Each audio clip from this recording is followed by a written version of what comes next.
आज खड़ी हैं, कहीं न कहीं भोजपुरी माटी को जो है एक मुकाम देने का प्रयास कर रही हैं और आने वाले समय में और भी आगे जाएंगी। तो कौन कौन और लोग थे जिन्होंने आपका साथ दिया था? देखिए, साथ देने को तो लोग दिए, बहुतेरे लोग थे, लेकिन उनका कोई मतलब नहीं निकला। अच्छा। अब आप यही समझ लीजिए कि जब संघर्ष का दौर था, उस टाइम हम लोग कुछ भी गा लेते थे, कोई जान नहीं पाता था। तब यूट्यूब का ज़माना भी नहीं था। अब तो आप कुछ भी गाते हैं या बोलते हैं, तुरंत यूट्यूब पर चैनल वाले हैं चढ़ा देते हैं। उस टाइम का गाने का कोई मतलब नहीं था, लेकिन यूट्यूब आने से कलाकारों को मेहनत थोड़ा कम हो गया। आप कुछ भी दो मंच गा लें, यूट्यूब वाले चढ़ा देते हैं, तो लोग जान जाएंगे कि फलाना कलाकार कोई है। इस बात को सोचिएगा। लेकिन जब हम लोग संघर्ष कर रहे थे तो उस टाइम ऐसा कुछ भी नहीं था। कुछ था क्या? कुछ नहीं था। तो उस टाइम हम लोग मंच से हम लोग आए। कुछ कलाकार गंगा चैनल से आए, कुछ कलाकार यूट्यूब पर आजकल आ गए। यूट्यूब पर गा दिए, वायरल हो गया, पता चला वो कलाकार हो गया, उसको लोग जान गए। लेकिन हम लोग 10 साल संघर्ष करके तब मार्केट में आए। तो देखिए, जो संघर्ष था वो अकेले का था। एक बात मैं बता देना चाहती हूँ, संदेश है ही मेरा। जो लिफ्ट से जाएगा, जाने को तो 2 मिनट में पहुँच जाएगा, 5 मिनट पहुँच जाएगा, उतनी ही जल्दी नीचे आएगा। याद रखिएगा, ये संदेश है मेरा। और जो सीढ़ी से चलकर जाएगा, मेहनत से जाएगा, उसको जितना वक्त लगेगा चढ़ने में, उतनी टाइम लगेगा उसको फिर नीचे आने में। समझ रहे हैं बात को? और लिफ्ट से आप जाएंगे जितने जल्दी उतने जल्दी नीचे आएंगे, इसको नोट कर लीजिए। सीढ़ियों से जब आप चढ़ेंगे तो मजबूत होंगे, बलिष्ठ होंगे और ताकत होगी।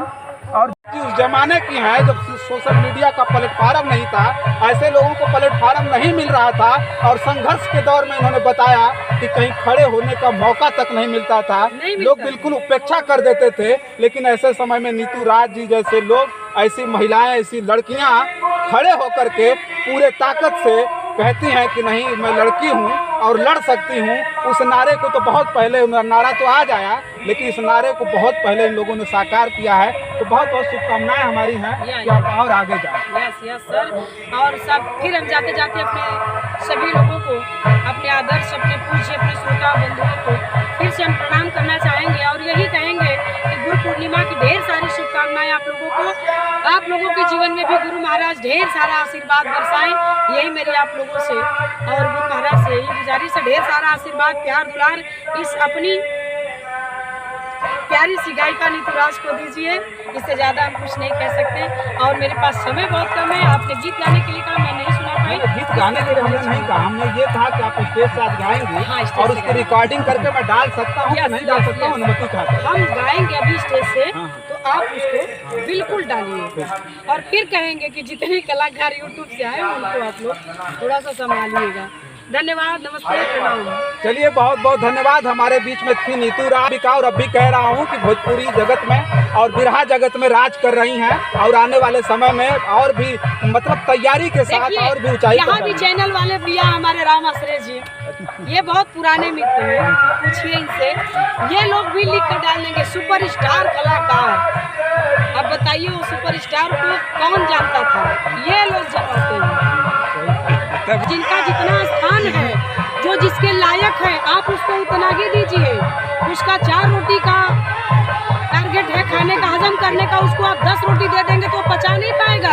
रामाश्रय जी, मेरी बात सच्ची है, कड़वी जरूर है लेकिन सच्ची है। ठीक है, जितना जिसका है स्तर, आप उसको उतना ही दीजिए। बहुत बड़ी बात, बहुत बड़ी बात। की कालीन बिछा के तो कालीन की कदर ना जानी, सोच ले के लिए बुरा मत मानिएगा। बात करती हैं, बिल्कुल दहाड़ के करती हैं ऐसे ही और साफ सपाट बात करने वाला और खरी बात करने वाले अगर व्यक्ति की बात नीतू राज से फटती भी है। हाँ, बता दे रहे हैं, कुछ कलाकार ऐसे हैं कि उनकी फटती भी है। हाँ, कुछ कलाकार तो छोड़िए, कभी ऐसे बहरूपिया हैं, उनको तो पूछिए मत। किसान पोत करके भंडारी की तरह घूम रहे हैं दिन भर। पता चला एक लाइन उनको कह दीजिए वंदना लिखने के लिए, तो बाहर भीतर 4 दिन करेंगे और 2 लाइन लिख नहीं पाते हैं। उन कभी को भी मैंने देखा है, झेला है आपने। हाँ, हमने झेला है। और हमारे कभी सियाराम यादव जी हैं, मैंने कहा गुरुजी 4 बजे शाम को रिकॉर्डिंग करने जाना है और अभी घड़ी में 10 बज रहा है और शाम को 4 बजे रिकॉर्डिंग है और 4 भी रहा मुझे चाहिए।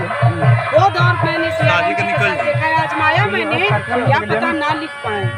4 भी रहा गुरुजी मुझे लिख करके दिए शाम 4 बजे। छोड़ी तो वो कभी वही है ना, बैठने के लिए अगर बैठे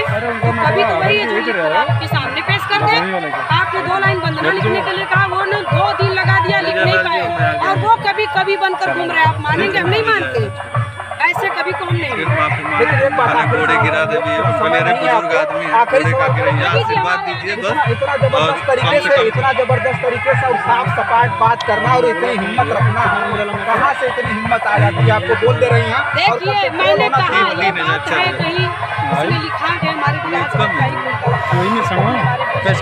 हमारे कुछ कभी नहीं लिखा है। सच कहना अगर बगावत है तो समझो उनकी बात है।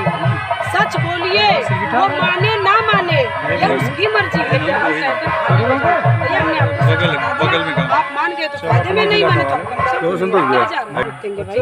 हमने तो बता दिया कि देखिए होने वाला है, आप समझ जाएंगे। आप नहीं समझे ओके।